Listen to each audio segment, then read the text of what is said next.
శ్రోతలకు నమస్కారం. జూన్ 27వ తేదీ అంతర్జాతీయ సూక్ష్మ, చిన్న, మధ్యతరహా పరిశ్రమల దినోత్సవంగా జరుపుకుంటున్నాం. ఈ సందర్భంగా ఈ రంగం గురించి మరిన్ని విశేషాలు తెలియజేసేందుకు federation of Andhra Pradesh small and medium industries associations అధ్యక్షులు వాసిరెడ్డి మురళీకృష్ణ గారు ఈరోజు మనతో పాటు మన ఆకాశవాణి స్టూడియోలో ఉన్నారు. వారిని అడిగి మరిన్ని వివరాలు తెలుసుకుందాం. నమస్కారం మురళీకృష్ణ గారు. నమస్కారం అండి. మురళీకృష్ణ గారు, అసలు సూక్ష్మ, చిన్న, మధ్యతరహా పరిశ్రమలు అంటే ఏంటి? కేంద్ర ప్రభుత్వం సూక్ష్మ, చిన్న, మధ్య తరహా పరిశ్రమలను వారి పెట్టుబడి, వార్షిక టర్నోవర్ల ద్వారా వర్గీకరించడం జరిగిందండి. తయారీ రంగంలో స్థిర పెట్టుబడి ₹1,00,00,000 లేదా వార్షిక టర్నోవర్ ₹5,00,00,000 ఉన్న ఎడల సూక్ష్మ పరిశ్రమగాను, స్థిర పెట్టుబడి ₹10,00,00,000 లేదా వార్షిక టర్నోవర్ ₹50,00,00,000 ఉన్న ఎడల చిన్న పరిశ్రమగాను, మరియు స్థిర పెట్టుబడి ₹50,00,00,000 మరియు వార్షిక టర్నోవర్ ₹250,00,00,000 ఉన్న ఎడల మధ్య తరహా పరిశ్రమగాను వర్గీకరించారు. సేవారంగంలో కూడా ఇదే విధంగా వర్గీకరణ ఉంటుంది. ఈ పరిశ్రమలు ఎటువంటి ఉత్పత్తులు తయారు చేస్తుంటాయి లేదా ఎటువంటి సేవలు అందిస్తాయంటారు? సాధారణంగా స్కూటర్ మెకానిక్ దగ్గర నుండి మొదలుపెట్టి చిన్న వెల్డింగ్ షాపులు, పెద్ద వర్క్ షాపులు, రోజువారీ వినియోగ వస్తువుల తయారీదారులు, ప్లాస్టిక్ వస్తువుల తయారీదారులు, రెడీమేడ్ డ్రెస్సుల తయారీదారులు, పెయింట్లు తయారీదారులు, వేర్వేరు రకాల కెమికల్స్ తయారీదారులు, ప్రింటింగ్ యంత్ర పరికరాల తయారీదారులు దగ్గర నుండి మొదలుపెట్టి ఏసీ టెక్నీషియన్స్, ఇలా ప్రతి రంగము కూడా ఎంఎస్ఎంఈ రంగంలోకి వస్తుందండి. అంతర్జాతీయ సూక్ష్మ, చిన్న తరహా పరిశ్రమల దినోత్సవంగా ఎందుకు జరుపుకుంటారు? దాని విశిష్టత ఏంటి? 2016లో international council for small business వారు జరిపిన ప్రపంచ సదస్సులో ప్రపంచ అభివృద్ధిలో ఎంఎస్ఎంఈల పాత్రలు గుర్తించవలసిన అవసరం ఉందని, దానికోసం ఎంఎస్ఎంఈ డేని ప్రకటించవలసిన అవసరం ఉందని తీర్మానించగా, దాన్ని ఐక్యరాజ్య సమితి సభ్యదేశమైన అర్జెంటీనా ఇతర దేశాల సహాయంతో ఐక్యరాజ్య సమితి జనరల్ అసెంబ్లీలో ప్రవేశపెట్టగా, ఏప్రిల్ 6, 2017న 74వ ప్లీనరీలో ఐక్యరాజ్య సమితి ఎంఎస్ఎంఈ దినాన్ని జూన్ 27వ తేదీన జరుపుకోవాల్సిందిగా తీర్మానించడం జరిగింది. అప్పటి నుండి ఎంఎస్ఎంఈ డే ఇంటర్నేషనల్గా జరుపుతూ ఉన్నారండి. ప్రపంచ ఆర్థిక అభివృద్ధి మరియు స్థిరత్వంలో ఎంఎస్ఎంఈల పాత్ర ప్రపంచానికి తెలియజేయడం దీని ముఖ్య ఉద్దేశం. ప్రపంచవ్యాప్తంగా 70% ఉద్యోగ కల్పన మరియు 50% స్థూల జాతీయ ఉత్పత్తికి ఎంఎస్ఎంఈలే కారణం. ఇదే కాక ఆవిష్కరణలు మరియు ఉత్పాదకత పెరుగుదలకు కూడా ఎంఎస్ఎంఈనే దోహదపడుతుంది. ఉద్యోగ కల్పనలో, అదేవిధంగా ఎగుమతుల్లో అత్యంత సింహభాగాన్ని ఉండే ఎంఎస్ఎంఈ రంగానికి ఈ విధమైన గుర్తింపు లభించడం అనేది సంతోషదాయకమైన విషయం. సూక్ష్మ, చిన్న, మధ్య తరహా పరిశ్రమలు అంతర్జాతీయంగా సమాన అభివృద్ధిని ప్రోత్సహించడానికి ఆర్థిక వృద్ధి ఇంజన్ అని కూడా చెప్పవచ్చు. మురళీకృష్ణ గారు, ఎంఎస్ఎంఈ డే సందర్భంగా ఏమైనా నిర్ణయాలు తీసుకుంటారా? ప్రతి సంవత్సరం ఎంఎస్ఎంఈ డేకి ఒక థీమ్ని నిర్ణయిస్తారు. ఈ సంవత్సరం థీమ్ బిల్డింగ్ ఏ స్ట్రాంగర్ ఫ్యూచర్ టుగెదర్, అనగా కలిసికట్టుగా ఒక బలమైన భవిష్యత్తుని నిర్మించటం. కలిసికట్టుగా బలమైన భవిష్యత్తును నిర్మించడం వలన మన దేశానికి కానీ లేదు ప్రపంచానికి కానీ ఆర్థికాభివృద్ధి జరుగుతుంది. దీనివలన ఎంఎస్ఎంఈలతో పాటు స్థూలంగా ప్రపంచవ్యాప్తంగా కూడా అభివృద్ధి అనేది ఉంటుంది అన్నది థీమ్ యొక్క ముఖ్య ఉద్దేశం. అసలు ఈ రంగానికి కేంద్ర ప్రభుత్వ సహకారం ఎలా ఉంటుందంటారు? కేంద్ర ప్రభుత్వం ఈ రంగం యొక్క ప్రయోజనాలను కాపాడటానికి సూక్ష్మ, చిన్న, మధ్యతరహా పరిశ్రమల మంత్రిత్వ శాఖను కూడా ఏర్పాటు చేయడం జరిగింది. ఈ మంత్రిత్వ శాఖ తరపున నేషనల్ స్మాల్ ఇండస్ట్రీస్ కార్పొరేషన్ అనగా NSIC, small industries development bank of India అనగా SIDBI, national institute for micro small medium enterprise NIMSME ఉంటాయి. ఇవే కాకుండా coir board, khadi and village industries commission కూడా ఉంటాయి. Prime minister employment generation programme PMEGP కూడా ఈ మంత్రిత్వ శాఖ కిందకే వస్తుంది. ఎంఎస్ఎంఈల సౌలభ్యం కోసం ప్రతి రాష్ట్రంలో ఎంఎస్ఎంఈ డెవలప్మెంట్ అండ్ ఫెసిలిటేషన్ ఆఫీసులు కూడా ఉంటాయి. ఎంఎస్ఎంఈ టెస్టింగ్ సెంటర్స్ కూడా ఉంటాయి. ఎంఎస్ఎంఈ టూల్ రూమ్స్ కూడా ఉంటాయి. ఇవే కాకుండా ఎంఎస్ఎంఈల ప్రయోజనాలు కాపాడటం కోసం 2006లో కేంద్ర ప్రభుత్వం ఎంఎస్ఎంఈడి యాక్ట్ 2006 అన్నది తీసుకుని వచ్చి, ఎక్కడైతే పెట్టుబడులు ఇబ్బంది పడుతున్న ఎంఎస్ఎంఈలకి డిలేడ్ పేమెంట్స్ ఉన్నాయో వాటన్నిటిని కూడా పరిరక్షించడానికి ప్రయత్నిస్తూ ఉంటారు. ప్రతి రాష్ట్రంలో ఎంఎస్ఎంఈ డిఎఫ్ఓ ఉంటుందన్నారు కదా, మరి వాటి వలన ఎంఎస్ఎంఈ రంగానికి ఉపయోగాలేంటి? ఎంఎస్ఎంఈ డిఎఫ్ఓలో డైరెక్టర్ స్థాయి నుండి అసిస్టెంట్ డైరెక్టర్ స్థాయి వరకు ఉన్న అధికారులు ఎంఎస్ఎంఈ రంగంలో ఉన్నవారికి కేంద్ర ప్రభుత్వం అమలు చేసే వివిధ పథకాలను వివరిస్తూ ఉంటారు. అదే కాకుండా ప్రతి సంవత్సరం వేర్వేరు ప్రాంతాల్లో ఎంఎస్ఎంఈ వెండర్ డెవలప్మెంట్ ప్రోగ్రాములను ఏర్పాటు చేసి ఎంఎస్ఎంఈ రంగం వారితో పాటు ప్రభుత్వ రంగ సంస్థలను కూడా పిలిచి వీరి మధ్య అమ్మకాలు, కొనుగోళ్లకు ఒప్పందాలు చేయించడం వంటివి చేయిస్తూ ఉంటారు. అనగా రైల్వేలు ఇతర పబ్లిక్ సెక్టార్ కంపెనీస్ని కూడా ఇలాంటి వాటికి పిలుస్తూ ఉంటారు. వీటితో పాటు బ్యాంక్స్ వాటిని కూడా పిలిపించి ఏదైనా ఎంఎస్ఎంఈలకి ఇబ్బందులు ఉన్న యెడల వారితో అక్కడ ఆ ఇబ్బందులు తొలగించడానికి ప్రయత్నిస్తూ ఉన్న సౌలభ్యాన్ని కల్పిస్తూ ఉంటారు. ఇదే కాకుండా క్లస్టర్ ఏర్పాట్లో కూడా ఎంఎస్ఎంఈ డిఎఫ్ఓ వారు సహాయం చేస్తూ ఉంటారు. క్లస్టర్ అనగా ఒకే రకమైన ఏదైనా ఒక వస్తువుని సమూహం తయారు చేస్తూ ఉన్నప్పుడు వారు పెద్దగా పెట్టుబడి పెట్టవలసిన అవసరం లేకుండా 70% వరకు కేంద్ర ప్రభుత్వం, 20% రాష్ట్ర ప్రభుత్వం, 10% దానిలో భాగస్తులందరూ పెట్టుబడిగా పెడితే దానికి కావాల్సిన సదుపాయాలన్నీ కూడా కల్పిస్తారు. మిషనరీ ఇలాంటివన్నీ కొనుక్కోవడానికి, అదేవిధంగా కామన్ ఫెసిలిటేషన్ సెంటర్స్ ఇలాంటివన్నీ కూడా ఏర్పాటు చేయడానికి వీరు సహాయపడుతూ ఉంటారు. కేంద్ర ప్రభుత్వం ఎంఎస్ఎంఈ వారికి అందించే కొన్ని పథకాల గురించి వివరిస్తారా? ఎంఎస్ఎంఈలు వారి ఉత్పత్తులను ప్రదర్శించడానికి లేదా కొత్త ఆవిష్కరణలు తెలుసుకోవడానికి, అంతర్జాతీయంగా జరిగే ఎగ్జిబిషన్స్ నందు పాల్గొనడానికి వారి ప్రయాణ ఛార్జీలను రీఎంబర్స్ చేస్తారు. మన దేశంలో వేర్వేరు ప్రాంతాల్లో జరిగే పలు ఇండస్ట్రియల్ ఎగ్జిబిషన్స్ నందు పాల్గొనే వారికి 80 నుండి 100% వరకు స్టాల్ ఛార్జీలు, ట్రాన్స్పోర్ట్ ఛార్జీలు మొదలైనవి రీఎంబర్స్ చేస్తారు. నాణ్యతా ప్రమాణాలను నిర్ధారించే ఐఎస్ఐ లేదా ఐఎస్ఓ సర్టిఫికేట్కి అయ్యే ఖర్చుని రీఎంబర్స్ చేస్తారు. జెడ్ అనే స్కీమ్ ద్వారా కొన్ని ప్రమాణాలను పాటించే వారికి సర్టిఫికేషన్ కోసం అయ్యే ఖర్చుని రీఎంబర్స్ చేస్తారు. ప్రభుత్వం వడ్డీ రాయితీని అందిస్తుంది. అంటే ఎంఎస్ఎంఈలకు వారి రుణాలకు వడ్డీ తగ్గింపు సౌకర్యాన్ని కల్పిస్తుంది. ఇదే కాకుండా ఇప్పుడు కొత్తగా ప్రొడక్షన్ లింక్డ్ ఇన్సెంటివ్స్ కూడా ఇస్తున్నారు. ప్లస్ ఎవరైతే సోలార్ లాంటి క్యాప్టివ్ పవర్కి ట్రాన్స్ఫార్మ్ చెందుతారో వారికి కూడా కొన్ని రకాలైన ప్రోత్సాహకాలని అందిస్తూ ఉన్నారు. ఇలా వేర్వేరు ప్రోత్సాహకాలు కేంద్ర ప్రభుత్వం నుండి ఉంటాయి. కేంద్ర ప్రభుత్వ రంగ సంస్థ అయిన ఎన్ఎస్ఐసి వారి నుండి కూడా ఎవరైనా టెండర్స్ వీటిల్లో పార్టిసిపేట్ చేసేటప్పుడు ఈఎండి ఎగ్జంప్షన్ కోసం, అదేవిధంగా ఒకవేళ రా మెటీరియల్ అసిస్టెన్స్ అవసరమైతే గనక రా మెటీరియల్ తెప్పించడం కోసం, తక్కువ వడ్డీతో బ్యాంక్ గ్యారంటీ ద్వారా రుణాలను ఏర్పాటు చేయడానికి ఇలా ఎన్ఎస్ఐసి వారు కూడా కొన్ని కార్యక్రమాలు నిర్వహిస్తూ ఉంటారు. మురళీకృష్ణ గారు, ఇప్పుడు ఇంటి వద్దే ఉండే మహిళలు కొంతమంది చిన్న చిన్న వ్యాపారాలు పెట్టుకుని ఏదైనా సాధించాలి అని అనుకునే వాళ్ళకి ఎంఎస్ఎంఈ ఏ విధంగా దోహదపడుతుందంటారు? మీరు ముద్రా లోన్ అనే సౌకర్యాన్ని వినే ఉంటారు. ముద్రా లోన్ గురించి చాలా బాగా ప్రాచుర్యం కూడా జరిగింది. అవును. ముద్రా లోన్ ఇలాంటి ఇంటి దగ్గర ఉండి చేసుకునే వాళ్ళకి, చిన్న చిన్న కార్యక్రమాలు చేసుకునే స్త్రీలకు కానీ పురుషులకు కానీ ఎవరైనా సరే చిన్న వ్యాపారాలు చేయాలన్నా, ఉత్పత్తి రంగంలో కానీ సేవా రంగంలో కానీ దేనిలో అయినా సరే చేయడానికి ముందుగా ముద్రా లోన్ అనేది 10 లక్షల వరకు ఇస్తూ ఉంటారండి.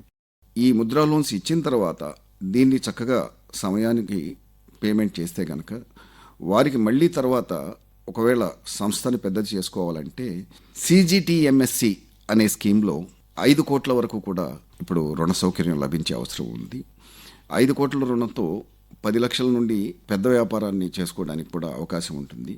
అలా కాకుండా ఎవరైనా తయారీ రంగంలో కానీ లేదా సేవా రంగంలో కానీ కొత్తగా పెట్టుబడి పెట్టేవాళ్ళు వాళ్ళ ప్రాజెక్ట్ రిపోర్ట్ కరెక్ట్గా ఉంటే డైరెక్ట్గా సిజిటిఎంఎస్సి లోన్కి కూడా వెళ్ళవచ్చు. ఈ లోన్కి ఎటువంటి గ్యారంటీలు అవసరం ఉండదు.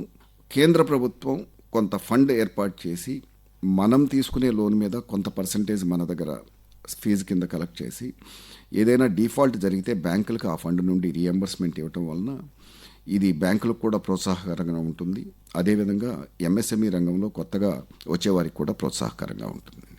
అలాగే రాష్ట్ర ప్రభుత్వం ఎంఎస్ఎంఈ రంగానికి ఏ విధంగా సహాయం చేస్తుందంటారు? రాష్ట్ర ప్రభుత్వం ఎంఎస్ఎంఈ రంగానికి వేరు ప్రయోజనాలను చేకూరుస్తూ ఉంటుందండి. ముందుగా ఏపీఐఐసి ద్వారా, ఆంధ్రప్రదేశ్ ఇండస్ట్రియల్ ఇన్ఫ్రాస్ట్రక్చర్ కార్పొరేషన్ ద్వారా ఎవరైనా ఒక పరిశ్రమ స్థాపించాలి అనుకున్న వారికి డెవలప్డ్ ఏరియాలో ప్లాట్స్ అలాట్ చేయడం జరుగుతూ ఉంటుంది. ఆ ప్లాట్స్లో కూడా కొన్ని వర్గాలకి, ఎస్సీ ఎస్టీ ఇటువంటి వర్గాలకి ప్రాతినిధ్యం ఇస్తూ వారికి దానిలో రేటు రాయితీ కూడా ఇస్తూ ఉంటారు. అదే కాకుండా ఏపీఐసి ఇండస్ట్రియల్ పార్క్లో తీసుకోకపోయినా బయట ఎక్కడైనా మనం ఇండస్ట్రియల్ యూనిట్ సెటప్ చేసుకున్నా కూడా ల్యాండ్ రేటు పైన, స్టాంప్స్ అండ్ రిజిస్ట్రేషన్స్కి మనకు అయ్యే ఖర్చు పైన, అదేవిధంగా మనం బ్యాంకు నుండి వడ్డీ తీసుకుంటే దానిలో కొంత సబ్సిడీ, ఎలక్ట్రిసిటీలో కూడా యూనిట్కి ₹1 సబ్సిడీ, మనం కొనే ప్లాంట్ అండ్ మిషనరీ మీద వర్గీకరణను బట్టి 15% నుంచి 45% వరకు సబ్సిడీలు లభిస్తూ ఉంటాయి. 15% నుంచి 45% వరకు అంటే ఓసీ అయితే 15%, ఎస్సీ ఎస్టీకి 45% వరకు సబ్సిడీలు లభిస్తూ ఉంటాయండి. ఇప్పుడు ఈ 2025 నుండి మళ్ళీ కొత్త పథకం ఇది చేస్తారు. ప్రతి 3 సంవత్సరాలకు 5 సంవత్సరాలకి ఈ పథకాలు మారుతూ ఉంటాయి. దీనిలో వేరువేరు రాయితీలని ఇస్తూ ఉంటారండి. సరే, ఏపీఐఐసిలో తీసుకున్న వాళ్ళకే ఈ రాయితీలన్నీ వర్తిస్తాయంటారా, లేదంటే మనం బయట కూడా ల్యాండ్ తీసుకుని ఏమైనా వ్యాపారం చేసుకున్న వాళ్ళకి కూడా సేమ్ ఇదే ఫార్మాట్లో అన్ని రాయితీలు అందుతాయంటారా? బయట ల్యాండ్ తీసుకున్నా కూడా ఈ రాయితీలన్నీ అందుతాయండి. కాకపోతే బయట ల్యాండ్ తీసుకున్నప్పుడు ఒకవేళ అది అగ్రికల్చర్ ల్యాండ్ కనుక అయితే దానికి మళ్ళీ నాలా తీసుకుని ఇండస్ట్రియల్ ల్యాండ్గా మార్చుకోవటం ఇలాంటి కొన్ని ఇబ్బందులు ఉంటాయి. సో బయట ల్యాండ్ జనరల్గా పెద్ద ఇండస్ట్రీస్ మాత్రమే ప్రిఫర్ చేస్తూ ఉంటారు. ఎంఎస్ఎంఈ వారు వీలైనంత వరకు ఏపీఐఐసిలో కానీ లేదు ఎక్కడైనా ఇండస్ట్రియల్ క్లస్టర్గా ఉన్న చోట మాత్రమే ల్యాండ్స్ తీసుకుంటూ ఉంటారు. ఎక్కడున్నా కూడా ఈ రాయితీలు చాలా వరకు వర్తిస్తూ ఉంటాయండి. అయితే సిటీ లిమిట్స్ ఇలాంటి వాటికి కొన్నిటికి రిస్ట్రిక్షన్స్ ఉంటూ ఉంటాయి అన్నమాట. సరే, ఈ ఎంఎస్ఎంఈ రంగం నుంచి ఏదైనా వ్యాపారాలు పెట్టుకునే వాళ్ళకి ఏమైనా శిక్షణ ఏమన్నా అందిస్తారంటారా? వ్యాపారాలు పెట్టుకునే వారికి శిక్షణ ఇస్తూ ఉంటారండి. ఎంటర్‌ప్రెన్యూర్ డెవలప్మెంట్ ప్రోగ్రామ్ అనేది జరుగుతూ ఉంటుంది. అదేవిధంగా ఎంఎస్ఎంఈ టూల్ రూమ్లో వీటిల్లో కొన్ని సర్టిఫికేట్ కోర్సెస్ కూడా ఉంటూ ఉంటాయి. అదేవిధంగా ఇంతకుముందు ఎస్ఎస్ఐ అనేవాళ్ళు ఇప్పుడు ఎంఎస్ఎంఈ డిఎఫ్ఓల ద్వారా కూడా ఇంతకుముందు ఉచితంగా స్త్రీలకు స్క్రీన్ ప్రింటింగ్ లేదా క్యాండిల్ తయారీ ఇలాంటి కొన్ని కోర్సెస్ని ఇచ్చేవాళ్ళు. ఇప్పుడు ఇలాంటి కార్యక్రమాలన్నీ కూడా అసోసియేషన్స్ కూడా చేస్తూ ఉన్నాయి. స్త్రీలకైతే పర్టికులర్గా ఎలీప్ చేస్తూ ఉంటుంది, మగవారికి అయితే అంటే మేము మగవారు స్త్రీలు అందరికీ కూడా ఫ్యాప్సియా నుండి కూడా మేము ఇలాంటి శిక్షణ కార్యక్రమాలు చేస్తూ ఉంటాం, గైడెన్స్ ఇస్తూ ఉంటాం. ఎగుమతుల విషయానికి వస్తే దాంట్లో ఎంఎస్ఎంఈ పాత్ర ఏ విధంగా ఉంటుందంటారు? దాదాపు మన దేశం నుండి జరుగుతున్న ఎగుమతుల్లో 50% అనగా సింహభాగం ఎంఎస్ఎంఈ వారి ఉత్పత్తులే ఉంటాయండి. ఈ ఎంఎస్ఎంఈ ఉత్పత్తులు మన రాష్ట్రంలో కూడా బాగానే జరుగుతూ ఉంటాయి. ఉదాహరణకు మన రొయ్యలు లేదా చేపలు ఇలాంటి వాటిని ప్రాసెస్ చేసిన తర్వాత ఎక్స్పోర్ట్ చేయటం, కొన్ని పర్టికులర్ ఫుడ్ ప్రోడక్ట్స్ ఎక్స్పోర్ట్ చేయటం ఇలాంటివన్నీ కూడా మన దగ్గర నుంచినే జరుగుతూ ఉంటాయి. నూజివీడు నుండి మామిడి పళ్ళు, చిత్తూరు నుండి మామిడి పళ్ళు ఇలాంటివి ఇలా చాలా ఐటమ్స్ ఎక్స్పోర్ట్స్ జరుగుతూ ఉంటాయి. ఈ ఎక్స్పోర్ట్స్లో ఇంకా మనం అందిపుచ్చుకోవాల్సింది చాలా ఉంది. గుజరాత్, మహారాష్ట్ర లాంటి రాష్ట్రాల్లో ఆనియన్ డీహైడ్రేషన్ అంటే ఉల్లిపాయల్ని డీహైడ్రేట్ చేసి సుమారుగా 2.5 మిలియన్ టన్స్ ప్రతి సంవత్సరం ఎక్స్పోర్ట్ చేస్తూ ఉన్నారు. మన దగ్గర కూడా ఆనియన్ పంట ఎక్కువగానే ఉంటుంది, కానీ దానికి డీహైడ్రేషన్ ప్రాసెస్ ఇంకా మన దగ్గర ఎక్కడా స్టార్ట్ కాలేదు. కేంద్ర రాష్ట్ర ప్రభుత్వాల సహకారంతో వ్యవసాయ రంగానికి, పరిశ్రమ రంగానికి ఒక వారధి గనక ఏర్పడితే కొన్ని అవకాశాలను మన రాష్ట్రంలో యువత అందిపుచ్చుకోగలిగే అవకాశం ఉంటుందండి. మురళీకృష్ణ గారు, అలాగే ఇప్పుడు ఏదైనా వ్యాపారాలు కొత్తగా మొదలుపెట్టినప్పుడు వాళ్ళ ప్రొడక్ట్ని మార్కెట్లో ఎలా పంపిణీ చేయాలి, ఏ విధంగా మనం ఉత్పత్తులు అమ్మాలి, అలాంటి విషయాలపై ఎంఎస్ఎంఈ వాళ్ళకి ఏమైనా సహాయం చేస్తుందంటారా? తప్పకుండా అండి. ఇందాక నేను చెప్పిన కేంద్ర ప్రభుత్వ ఎగ్జిబిషన్స్ రాయితీలు ఇలాంటివన్నీ కూడా మార్కెటింగ్ అసిస్టెన్స్ కిందకే వస్తాయి. వేరు ప్రాంతాల్లో ఎగ్జిబిషన్స్ జరుగుతున్నప్పుడు వారి ఉత్పత్తుల్ని అక్కడ ఎగ్జిబిట్ చేసుకోవడంతో పాటు అమ్ముకోవడానికి కూడా అవకాశం ఉంటుంది. దానికోసం కేంద్ర ప్రభుత్వం ఫ్యాప్సియా లాంటి సంస్థలకు రాయితీలు ఇచ్చి ఎగ్జిబిషన్స్ చేయిస్తూ ఉంటుంది. అదేవిధంగా కేంద్ర ప్రభుత్వంలో, రాష్ట్ర ప్రభుత్వంలో కూడా ప్రిఫరెన్షియల్ ప్రొక్యూర్మెంట్ పాలసీ అనేది ఆల్రెడీ ఉంది, కానీ ఇంప్లిమెంటేషన్లో కొన్ని ఇబ్బందులు జరుగుతున్నాయి. రైల్వేస్, పిఎస్యూస్ మాత్రం కొన్ని సంస్థలు 15 నుండి కొన్ని సంస్థలు 35% వరకు ఎంఎస్ఎంఎల్ నుండి ఉత్పత్తులను కొనటం జరుగుతోంది. ఈ ప్రిఫరెన్షియల్ ప్రొక్యూర్మెంట్ పాలసీ చాలా పాతది కాబట్టి దానిలో ఉన్న కొన్ని ప్రొడక్ట్స్ ఇప్పుడు ఎంఎస్ఎంఈ రంగంలో తయారు కావట్లేదు కాబట్టి ఇంకా దానిలో కొన్ని మార్పులు కావాల్సిన అవసరం ఉంది. అవి కూడా వస్తే ఎంఎస్ఎంఈ రంగానికి చేయూతగా ఉంటుంది. అంటే రాష్ట్ర ప్రభుత్వం అందించే సహాయ సహకారాల గురించి చెప్పారు, మరి అలాగే కేంద్ర ప్రభుత్వం కూడా ఎంఎస్ఎంఈ రంగానికి ఏ విధంగా దోహదం చేస్తుందంటారు? కేంద్ర ప్రభుత్వం ఎంఎస్ఎంఈ రంగానికి చాలా రకాల సహాయాలు అందిస్తూ ఉంటుందండి.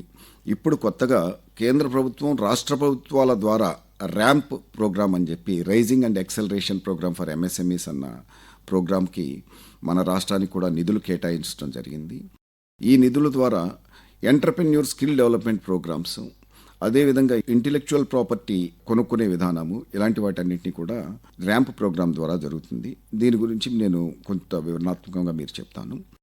ఇప్పుడు మనకు స్కిల్డ్ మ్యాన్ పవర్ బాగా తగ్గిపోతూ ఉందండి. ఇప్పుడు వస్తున్న యువత స్కిల్స్ను అందిపుచ్చుకోలేకపోతున్నారు. అందువలన ఎంటర్‌ప్రెన్యూర్‌షిప్ కూడా వాళ్ళలో లోపిస్తోంది. ప్రతి ఒక్కళ్ళు కూడా ఏదో ఐటీ రంగము, సాఫ్ట్వేర్ రంగం మాత్రమే చూసుకుంటూ ఉన్నారు. గతంలో మనం చూసుకుంటే విజయవాడ పాలిటెక్నిక్లో చదువుకున్న చాలామంది ఈరోజు హైదరాబాద్, బాలానగర్, చర్లపల్లి, కూకట్పల్లి, జీడిమెట్ల ఇండస్ట్రీ ఏరియాల్లో ఎంటర్ప్రెన్యూర్స్గా చాలా చక్కటి ప్రతిభను కనపరుస్తున్నారు. ఒక హైదరాబాద్లోనే కాదు, చాలా చోట్ల వాళ్ళ ప్రతిభను ఇక్కడ ఇంజనీరింగ్ చదువుకున్న వాళ్ళు కానీ, లేదు డిప్లొమా చేసిన వాళ్ళు కానీ కల్పిస్తున్నారు. కానీ ఇవాళ ఇంజనీరింగ్ కానీ డిప్లొమా కానీ చేస్తున్న పిల్లలు ఓన్లీ ఉద్యోగ అన్వేషణలో మాత్రమే ఉంటున్నారు. ఎంటర్ప్రెన్యూర్ స్కిల్స్ బాగా తక్కువ మందిలో ఉన్నారు. కాబట్టి వాళ్ళకి ఎంటర్ప్రెన్యూర్షిప్తో పాటు పర్టికులర్గా వాళ్ళకి ఇంట్రెస్ట్ ఉన్న దీనిలో స్కిల్స్ ట్రైనింగ్ ఇవ్వడానికి ఈ కేంద్ర ప్రభుత్వ నిధుల నుంచి ఉపయోగపడతాయి. అలాగే ఇంటెలెక్చువల్ ప్రాపర్టీ రైట్స్. ఇప్పుడు కొంతమంది కొన్ని ఉత్పత్తులను తయారు చేసినప్పుడు ఆ ఉత్పత్తుల మీద ఐపీ తీసుకుంటారు, ఇంటెలెక్చువల్ ప్రాపర్టీ తీసుకుంటారు, పేటెంట్ తీసుకుంటారు. పేటెంట్ తీసుకున్న తర్వాత ఆ ఉత్పత్తులను వేరే పెద్ద కంపెనీలకు ఆ ఉత్పత్తికి సంబంధించిన పేటెంట్ను ఇస్తూ ఉంటారు. దీన్ని చిన్న కంపెనీలు అందిపుచ్చుకోలేకపోతాయి. దీనికి సహాయ సహకారాలను కూడా కేంద్ర ప్రభుత్వ నిధుల ద్వారా అందిస్తున్నారు. వీటన్నిటికీ కూడా ర్యాంప్ ప్రోగ్రాం సహాయపడుతూ ఉంటుంది. ఇవే కాకుండా ఇంకా చాలా అవేర్నెస్ ప్రోగ్రామ్స్ వీటన్నిటికీ కూడా కేంద్ర ప్రభుత్వం నిధులు కేటాయించింది. సుమారుగా 3 సంవత్సరాల పాటు 2700 ప్రోగ్రాంలు ర్యాంప్ కింద మన రాష్ట్రంలో జరగబోతున్నాయి. ఇది చాలా శుభసూచకం. దీనివలన యువత చాలా అవకాశాలను అందిపుచ్చుకోవడానికి, ఎంటర్ప్రెన్యూర్షిప్ డెవలప్ చేసుకోవడానికి అవకాశం ఉంటుంది. అదేవిధంగా ఇప్పుడు మొట్టమొదటిసారి మన రాష్ట్ర విభజన తర్వాత ఆంధ్రప్రదేశ్ రాష్ట్రంలో ముఖ్యమంత్రి శ్రీ నారా చంద్రబాబు నాయుడు గారు ఎంఎస్ఎంఈ రంగానికి ఒక మంత్రిని కేటాయించడం జరిగింది. చాలా కాలం నుండి మేము అనుకునేవాళ్ళం, మిగతా రాష్ట్రాల్లో ప్రిన్సిపల్ సెక్రటరీ ఉన్నారు ఎంఎస్ఎంఈకి, కానీ మన రాష్ట్రంలో లేరు అని చెప్పి. ఈసారి ముఖ్యమంత్రి గారు ఎంఎస్ఎంఈకి మంత్రినే కేటాయించారు కాబట్టి డెఫినెట్గా ఆ మంత్రివర్గానికి కావాల్సిన అడ్మినిస్ట్రేటివ్ ఆఫీసెస్ అన్ని ఏర్పడటం జరుగుతుంది. దీనివలన ఎంఎస్ఎంఈస్కి చాలా చేయూతగా ఉంటుంది.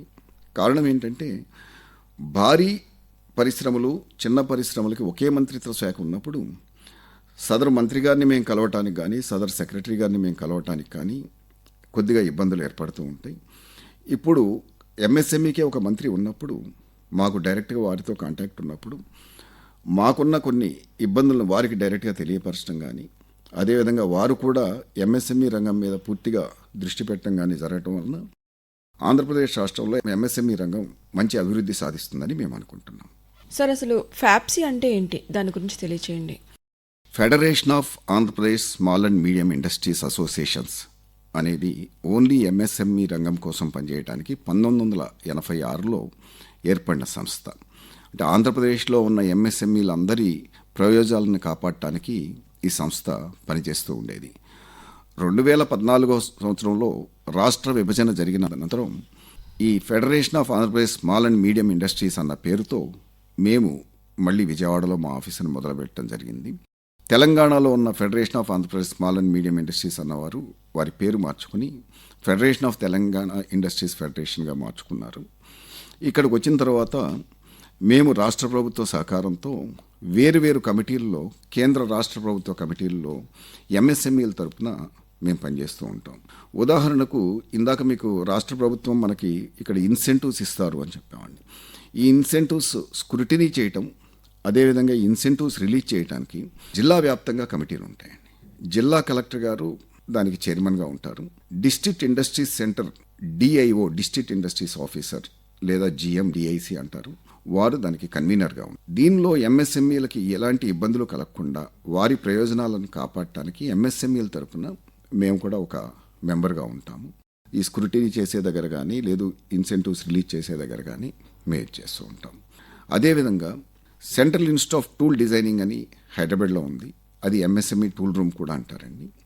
దానిలో మేము గవర్నింగ్ కౌన్సిల్ మెంబర్గా ఉంటాం. గవర్నింగ్ కౌన్సిల్ మెంబర్గా ఉండటం వలన స్టూడెంట్స్ యొక్క టెక్నికల్ స్కిల్స్ ఎప్పటికప్పుడు అప్గ్రేడ్ అవడానికి ఆ ఇన్స్టిట్యూట్ ఎంతవరకు సహాయం చేస్తుంది, ఇలాంటివన్నీ కూడా మేము చూస్తూ ఉంటాం. అదేవిధంగా central institute of plastic engineering and technology అని మన సూరంపల్లిలో పెట్టారు. ఈ central institute of plastic engineering టెక్నాలజీలో కూడా మేము రీజనల్ అడ్వైజరీ కమిటీ మెంబర్స్గా ఉంటాము. దీనికి కావాల్సిన అడ్వైస్ అన్నీ కూడా ఇవ్వడానికి మేము ఆ కమిటీలో మెంబర్గా ఉంటాం. అదేవిధంగా జిఎస్టీ రిడ్రెసల్ అండ్ గ్రీవెన్స్ కమిటీలో మేము సభ్యులుగా ఉంటాం. సో ఏదైనా గ్రీవెన్స్ కానీ, రిడ్రెసల్స్ కానీ ఇలాంటివి ఉన్నప్పుడు జిఎస్టీ వారితో, స్టేట్ కమిషనర్ గారితో, ఇతర జిఎస్టీ అధికారులతో మేము మాట్లాడి ఎంఎస్ఎంఈల ఇబ్బందులు తొలగించడానికి మేము సహాయం చేస్తూ ఉంటాం. ఇది కాకుండా సివిల్ సప్లైస్ స్టాండర్డైజేషన్ కమిటీలో కూడా నేను సభ్యుడిగా ఉంటాను. సివిల్ సప్లైస్ స్టాండర్డైజేషన్ కమిటీలో ఉండటం వలన సివిల్ సప్లైస్లో ఉత్పత్తులు, వాటి నాణ్యత, ఇలాంటి వాటి గురించి, లేదు ఎంఎస్ఎంఈ రంగం వారు ఇలాంటి ఉత్పత్తులు తయారు చేస్తున్నప్పుడు ఎలాంటి నాణ్యతా ప్రమాణాలు పాటించాలి, ఇలాంటివన్నీ కూడా మేము వారికి చెప్తూ ఉంటాం. వీటన్నిటికంటే ముఖ్యంగా ఇందాక నేను ఉదహరించినట్టు ఎంఎస్ఎంఈడి యాక్ట్ 2006లో డిలేడ్ పేమెంట్ యాక్ట్ అని ఒక యాక్ట్ని తీసుకురావడం జరిగింది. ఈ యాక్ట్ ఎంఎస్ఎంఈలకి ఉపయుక్తంగా ఉండటానికి 45 రోజుల లోపల ఎంఎస్ఎంఈలకు ఎవరైతే కొనుగోలుదారుడు ఉన్నాడో, పెద్ద కంపెనీ కానీ లేదు ప్రభుత్వ రంగ సంస్థ కానీ పేమెంట్స్ చేయనప్పుడు వారి పేమెంట్స్ కోసం వీరు కోర్టులకు వెళ్ళవలసిన అవసరం లేకుండా ప్రతి రాష్ట్రంలో కూడా micro small enterprise facilitation council అని ఒకటి ఏర్పాటు చేశారు. దానికి కమిషనర్ ఆఫ్ ఇండస్ట్రీస్ లేదా డైరెక్టర్ ఆఫ్ ఇండస్ట్రీస్ చైర్మన్గా ఉండగా, ఫ్యాప్సియా తరపున మేము, అంటే ఇండస్ట్రీస్ అసోసియేషన్ తరపున మేము మెంబర్స్గా ఉంటాము. అదేవిధంగా ఫైనాన్షియల్ ఇన్స్టిట్యూషన్ నుండి, అంటే స్టేట్ ఫైనాన్స్ కార్పొరేషన్ కానీ లేదు స్టేట్ లెవెల్ బ్యాంకర్స్ కమిటీ నుండి కానీ ఒకరు సభ్యుడిగా ఉంటారు. వీరు ఈ ఎంఎస్ఎంఈలకు రావాల్సిన పేమెంట్స్, మైక్రో స్మాల్ ఎంటర్ప్రైజ్కి రావాల్సిన పేమెంట్స్ కోసం కోర్టుకు వెళ్ళవలసిన అవసరం లేకుండా ఫెసిలిటేషన్ కౌన్సిల్ ద్వారా 90 రోజుల లోపల త్వరితగతిన వీటిని పరిష్కరించవలసిన అవసరం ఉంది. దీనిలో ఇంకొక గొప్పతనం ఏంటంటే 45 రోజుల తర్వాత నుండి కూడా కేంద్ర ప్రభుత్వ నిబంధనలను అనుసరించి బ్యాంక్ రేటుకి 3 రెట్లు వడ్డీ ప్రతి నెలా కూడా ప్రిన్సిపల్ అమౌంట్కి కలుస్తూ ఉంటుందండి. దానివలన మైక్రో స్మాల్ ఎంటర్ప్రెన్యూర్ ఎవరైతే సప్లై చేసి వర్కింగ్ క్యాపిటల్ ఇబ్బందితో నష్టపోయారో వారికి న్యాయం జరుగుతుంది అన్నది కేంద్ర ప్రభుత్వం వారి ఆలోచన. ఇలా మేము వేర్వేరు కమిటీల్లో దాదాపు 32 స్టేట్ అండ్ సెంట్రల్ గవర్నమెంట్ కమిటీల్లో ఎంఎస్ఎంఈల కోసం పనిచేస్తూ ఉంటాం. మురళీకృష్ణ గారు, కొంతమంది వ్యాపారాలు చేసి నష్టపోతూ ఉంటారు కదా, అంటే వాళ్ళు పెట్టిన ఇండస్ట్రీస్ సిక్ ఇండస్ట్రీస్గా మారే అవకాశం ఉంటుంది. మరి అలాంటి వారికి మీరు ఎంఎస్ఎంఈ నుంచి ఏమైనా సహాయ సహకారాలు అందిస్తారంటారా? ఇది చాలా ముఖ్యమైన అంశం అండి. ఎంఎస్ఎంఈలు ఎదుర్కొంటున్న అతి ముఖ్యమైన ఇబ్బంది కూడా ఇదే. ఏదైనా ఒక సంస్థ, పర్టికులర్గా ఎంఎస్ఎంఈ సంస్థ సిక్ అవడానికి వేరువేరు కారణాలు కనిపిస్తాయి. దానిలో మొట్టమొదటి కారణం టెక్నాలజీ అప్గ్రేడేషన్ అండి. అంటే ఎంఎస్ఎంఈలు ఒక టెక్నాలజీ తెచ్చుకున్న తర్వాత ఇమీడియట్గా టెక్నాలజీ మారితే కోట్ల రూపాయలు లేదు లక్షల రూపాయలు పెట్టి మిషనరీ ఇవన్నీ మార్చుకోవడానికి వారి దగ్గర తగినంత ఆర్థిక వనరులు ఉండవు. సో అలాంటి టైంలో వారు ఇబ్బంది పడుతూ ఉంటారు. ఇలాంటి వాటిని ఆదుకొనడానికి ఇప్పటివరకు మన దగ్గర ఎటువంటి పథకాలు లేవు. రెండో ఇబ్బంది ఎక్కడ వస్తుంది అంటే, వీరి పేమెంట్స్ ఎక్కడైనా బయట ఆగిపోయి సమయానికి వీళ్ళకి నగదు రాకపోవటం, ఇలాంటి వాటి వలన ఇబ్బందులు వచ్చేదానికి ఈ డిలేడ్ పేమెంట్ యాక్ట్ ఉపయోగపడుతూ ఉంటుందండి. దీనిలో చాలా వరకు ఎంఎస్ఎంఈస్ ఇబ్బందుల్ని చేస్తారు. కానీ వచ్చే సమస్య బ్యాంకుల నుండి వస్తుంది. దాదాపు 80-90% ఎంఎస్ఎంఈలు ఏదో ఒక బ్యాంక్ ద్వారా రుణాలను తీసుకుని ఉంటారు. ఈ రుణాలని తీసుకునేటప్పుడు బ్యాంకులు ప్రతి నెల వారికి కట్టవలసిన ఇన్స్టాల్మెంట్ కట్టకపోతే కనుక వారిని ఎస్ఎంఈ 0, ఎస్ఎంఈ 1, ఎస్ఎంఈ 2 కేటగిరీస్ కింద చేస్తుంటారు. ఎప్పుడైనా ఒక నెల బయట డబ్బు రావడం లేట్ అయ్యి 2వ నెల పేమెంట్ చేసినప్పటికీ కూడా అవి రిస్క్లో ఉన్న ఎసెట్స్ కిందే బ్యాంకు వారు పరిగణిస్తూ ఉండటంతో ఎంఎస్ఎంఈస్ మనుగడ కొంచెం ఇబ్బందిగా ఉంటూ ఉంటుంది. వీటి గురించి వేరు విధాలుగా మేము కేంద్ర రాష్ట్ర ప్రభుత్వాలను రిక్వెస్ట్ చేస్తూ ఉంటాం. ఈ మధ్య మొట్టమొదటిసారిగా ఎంఎస్ఎంఈ రంగ నిపుణులతో కేంద్ర ఆర్థిక మంత్రి నిర్మలా సీతారామన్ గారు 21 June 2024 pre budget consultation meeting కూడా పెట్టడం జరిగింది.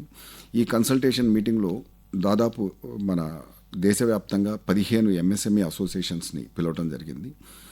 ఫ్యాప్సియా కూడా ఒక అసోసియేషన్గా దానిలో ఉండటంతో మేమందరం కలిసి వారికి ఇటువంటి ఇబ్బందులన్నింటినీ వివరించాము. వారు కూడా చాలా సానుకూలంగా స్పందించారు. డెఫినెట్గా ఇలాంటి ఇబ్బందుల గురించి కేంద్ర ప్రభుత్వం కొద్దిగా ఆలోచించితే కనుక కొంతమందికి, అంటే ఎవరైతే నిజంగా డబ్బు ఆగిపోవటం వలన ఇలాంటి వాటి వలన ఇబ్బందులు పడుతున్నారో వాళ్ళందరికీ కూడా మేలు చేకూరుతుందని మేము అనుకుంటున్నాము. ఇదే విధంగా కేంద్ర మంత్రి గారిని కలిసినప్పుడు మన రాష్ట్రంలో ఎంఎస్ఎంఈస్కున్న ఇతర ఇబ్బందుల గురించి కూడా తెలియపరచడం జరిగింది. వాటన్నిటికీ కూడా వారు సానుకూలంగానే స్పందించారు. మన రాష్ట్రంలో ఉన్న కొండపల్లి బొమ్మలు, ధర్మవరం చీరలు, లేదు ఆత్రేయపురం పూతరేకులు, ఇటువంటి జియో ఐడెంటిఫికేషన్ ఉన్న ఐటమ్స్కి జీఎస్టీ కూడా పూర్తిగా రద్దు చేయమని వారిని విజ్ఞప్తి చేయడం జరిగింది. దీనివల్ల ఏమవుతుందంటే మరుగున పడిపోతున్న ఈ కొండపల్లి బొమ్మలు లాంటి కొన్ని కళలు ఇంకా అంతరించిపోకుండా ఉంటాయి. అదేవిధంగా ధర్మవరం కానీ వెంకటగిరి కానీ ఇలాంటి చోట ఎవరైతే నిజమైన వీవర్స్ ఉన్నారో వారు తయారు చేసి పెద్ద పెద్ద షోరూంలకు సప్లై చేస్తారు. కొన్ని షోరూముల్లో 6 నెలలు 7 నెలలు కూడా వాళ్ళకి పేమెంట్లు ఇవ్వకుండా ఉంటారు. ఇలాంటి ఇబ్బందులు పడుతున్నారన్న ఉద్దేశంతో రీసెంట్గా ఈ ఎంఎస్ఎంఈడి యాక్ట్ 2006కి ఎక్స్టెన్షన్గా ఇన్కమ్ ట్యాక్స్లో కూడా సెక్షన్ 43BH అనేది తీసుకురావడం జరిగింది. 45 రోజుల లోపల కనుక ఎంఎస్ఎంఈలకు పేమెంట్లు చేయకపోతే వారి ఏదైతే కొనుగోలు చేశారో దాన్ని ఖర్చు కింద పరిగణిస్తారు ఇన్కమ్ ట్యాక్స్ వారు. ఇలాంటి కొన్ని కేంద్ర ప్రభుత్వ చర్యల వలన ఎంఎస్ఎంఈలు కోలుకోవడానికి కొద్దిగా అవకాశం ఉంటుందండి. అంతర్జాతీయ సూక్ష్మ, చిన్న, మధ్యతరహా పరిశ్రమల దినోత్సవానికి సంబంధించి federation of Andhra Pradesh small and medium industries associations అధ్యక్షులు వాసిరెడ్డి మురళీకృష్ణ గారు ఇప్పటివరకు మనకు ఎన్నో విషయాలు చాలా చక్కగా తెలియజేశారు. ధన్యవాదాలు మురళీకృష్ణ గారు. ధన్యవాదాలండి.